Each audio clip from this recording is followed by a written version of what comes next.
Hey guys, today I'm going to be sharing a story about the time my boss was fired for sexual harassment. So, for the purposes of this video, I'll name my boss Brent. Now, the first time I met Brent was actually virtually. So, I was working a full time job at a hospital at the time, and this was my first job ever. So, I was really in love with my coworkers and everything, but just keep in mind that I wasn't super happy with the pay because it was pretty much my first time gaining some actual work experience. And during this time, I was also trying to advance professionally, so I was also a full time graduate student. But because I had a full time job, I was primarily taking the classes online after normal business hours. So, in one of my classes, we had been assigned a project where we had to do a presentation for the class and basically review and be reviewed by our peers. When I did my presentation, I did that virtually as well, and I received a lot of positive feedback from my peers, and one of those peers ended up being Brent. Now, eventually, Brent added me on LinkedIn and reached out about a job opportunity at his place of employment. The first thing I did was look back through my classwork to try to see what I wrote in my review of Brent's presentation. Because remember, we all had to review each other's work, and that feedback ended up getting factored into our grade. Well, it turns out that I wasn't super flattering of his work, so the thought of being interviewed by him made me pretty nervous. So, fast forward a couple weeks to when I arrived for the interview, and the location of the interview was actually at another hospital. So, I arrived early and I waited in the entrance that I was directed to.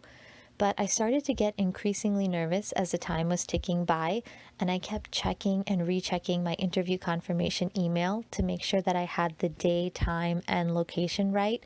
But after about 30 minutes of waiting, I was kind of frantic, so I sent an email to Brent.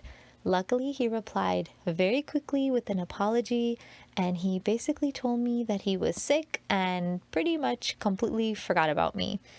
But he said that he would send somebody else to interview me. So I was interviewed by a very nice lady. Let's call her Catherine. She was really, really nice, but she was really hectic at the time because they were in the middle of implementing an upgrade to the hospital system, and she obviously wasn't expecting to have to interview me. Then she ended up having another lady come. We will call her Mary.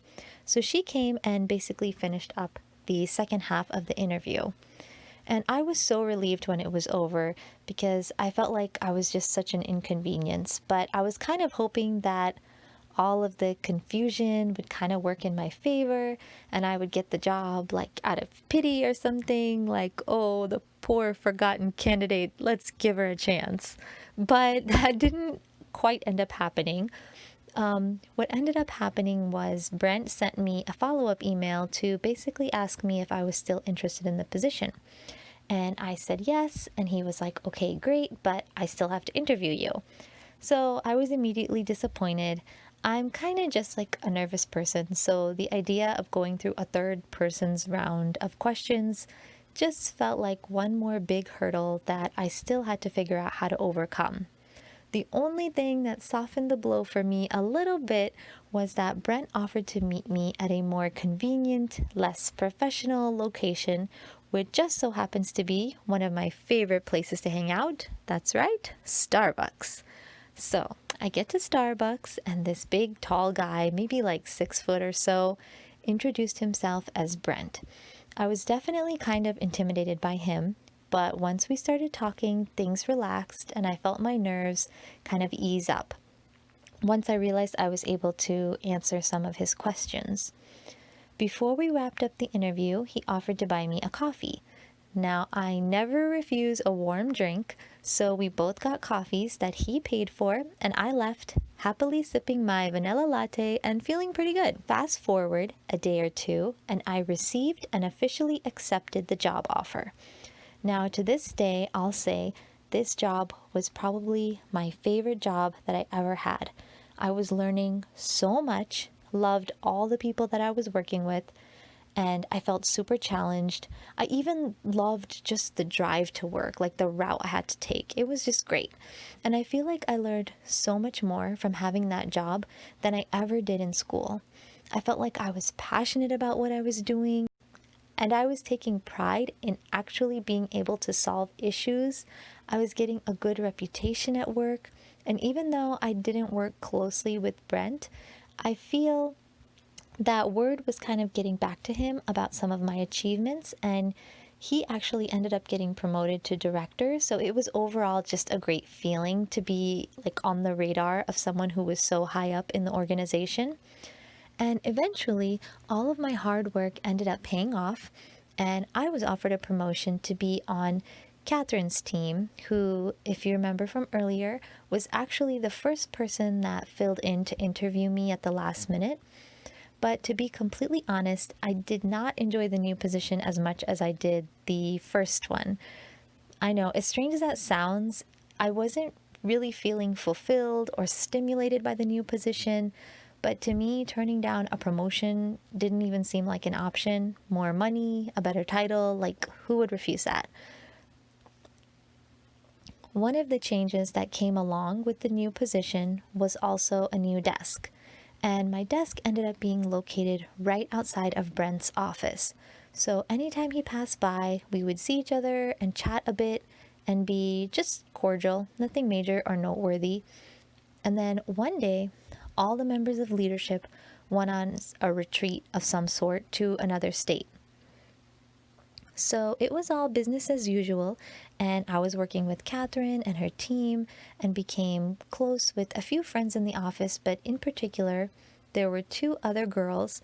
Let's name one Amy and the other Dory. Now, I also will note that all three of us kind of had the same look, like we all had darker hair and kind of light complexions.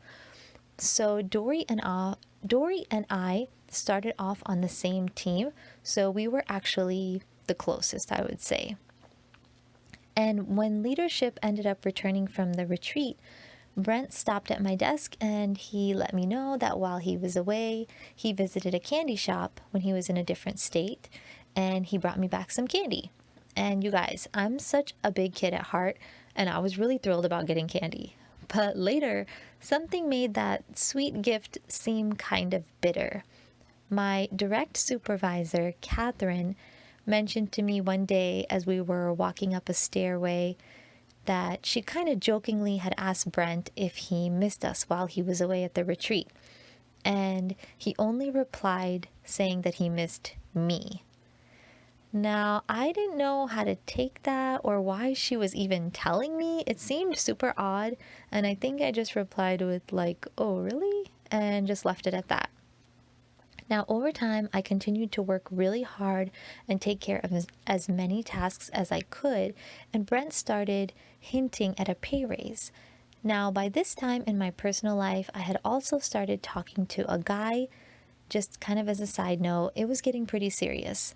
But I was also grieving over the loss of my childhood pet dog, who I had for over 13 years, and he ended up having a lot of health issues. His health deteriorated a lot, and it was a really tough period of time. He ended up having to be put to sleep, and I was just taking that whole experience pretty hard.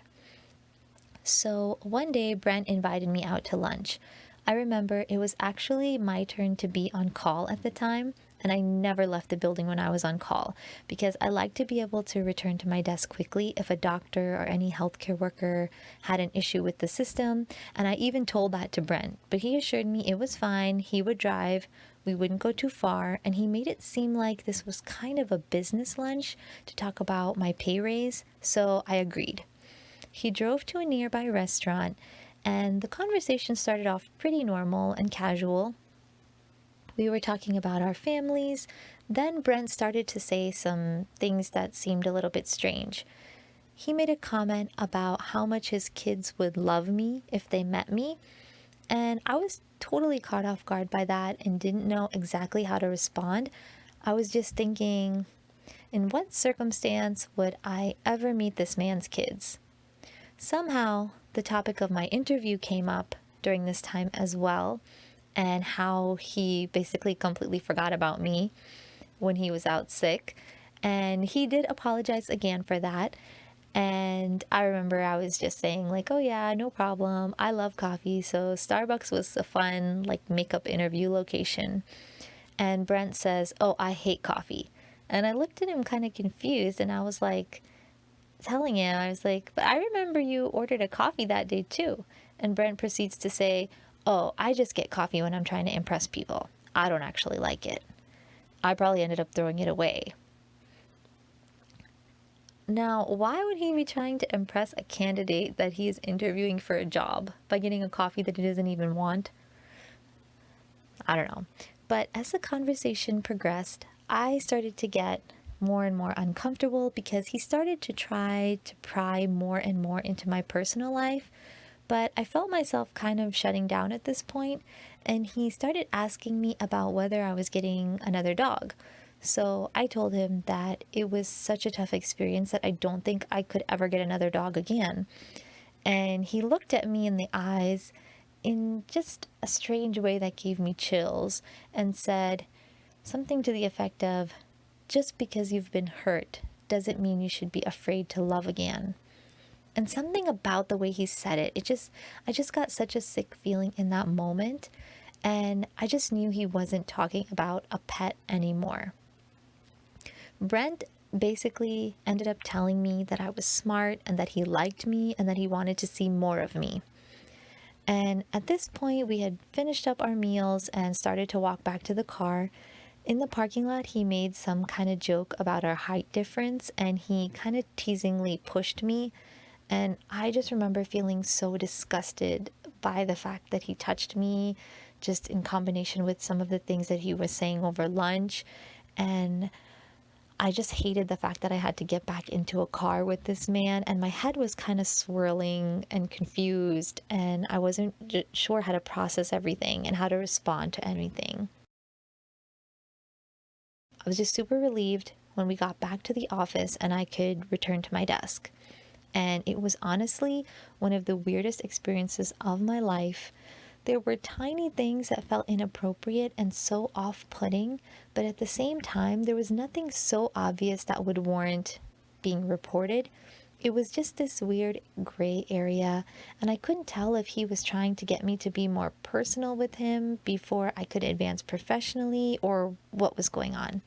So fast forward a few weeks, and Brent called me into his office. I remember being so nervous that I texted my boyfriend to let him know. And I don't even know why I did this because he was in another state anyway. So, like, what was he gonna do? But once I got into Brent's office, I was so relieved to find my previous boss, we'll call her Leslie. I was so relieved to find her sitting there as well. And what ended up happening is they gave me a pay raise, and I was really happy because I really had worked so hard, but it's still something about it just felt like there were still some slimy strings attached to that raise. But fast forward a couple more weeks, and my boyfriend and I ended up getting engaged. I decided to leave my job, focus on finishing up my master's degree, and work on preparing to move to the state where my boyfriend lives. I remember on my last day when everyone was saying their goodbyes to me, Brent asked where my fiance worked. And when I told him, he responded kind of with a like, oh, never heard of that. But you guys, it is such a well-known company that it's actually ridiculous for him to have said that. Now, anyways, before I left, I went to one of my closest male friends in the office. I will call him Rob. And I told Rob to just take care of Dory. He didn't really know what I meant by that, but I told him just to trust me, and he confusingly said, okay. I didn't want to leave spreading rumors that I was kind of unsure of. I wasn't sure if I was just overreacting, but let's just say I knew that Brent had a type, and Dory and I kind of fit the mold. So fast forward several months, and I was getting settled into married life in a new state, and a notification popped up in my email from LinkedIn that Brent's position has changed. So I texted Rob to get the inside scoop, and he mentioned about Brent getting fired. He was actually reluctant to give me details and asked me to talk to Dory directly. Immediately, my heart sunk. I reached out to Dory. I apologized profusely for not warning her about my experience, but she ended up revealing to me that Brent started texting her and two other girls in the office who all fit his type, and he was texting them inappropriate messages. Now, Dory ended up going to her direct supervisor, Mary, who was actually, if you guys remember, the second person who interviewed me. And Mary did nothing. She told Dory that she was confused about what to do and that Brent was her friend. And Dory ended up having to go above Mary to HR with her complaints and text message evidence of all the inappropriate behavior before any action was taken. It turns out Brent had been having a consensual relationship with one girl in the office, but Dory, on the other hand, had tried to stop his advances, and he ended up being fired over sexual harassment and escorted out of the building by security. The crazy and scary thing is that Brent didn't seem to have much trouble getting a new job after this incident. Is it that easy to bury something like this? I tried to replay the situation in my mind and figure out what I should have said or what I should have done that may have helped to prevent the situation from escalating the way it did.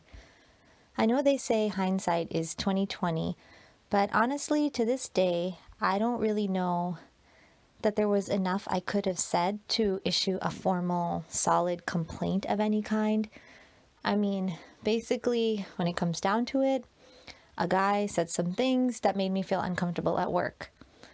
And honestly, at the time, I kind of had one foot out the door because I knew that I was going to be leaving the position and the state completely to be with my fiance. But maybe that was selfish on my part. I I definitely feel partly responsible for what happened to my coworkers, but were the red flags that I saw enough? I'm still not sure. I feel like we all have that gut feeling and intuition. I'm still working on learning to trust mine, and I feel like just the way my personality is, I would more easily believe that I was misunderstanding the situation rather than actually think that someone was hitting on me. But I just wanted to share this story in case it might help someone and to tell everyone to just be careful, trust your gut, stay safe, and let's try to look out for each other. Thanks so much for checking out my channel. I hope you will like, comment, and subscribe if you enjoy my content.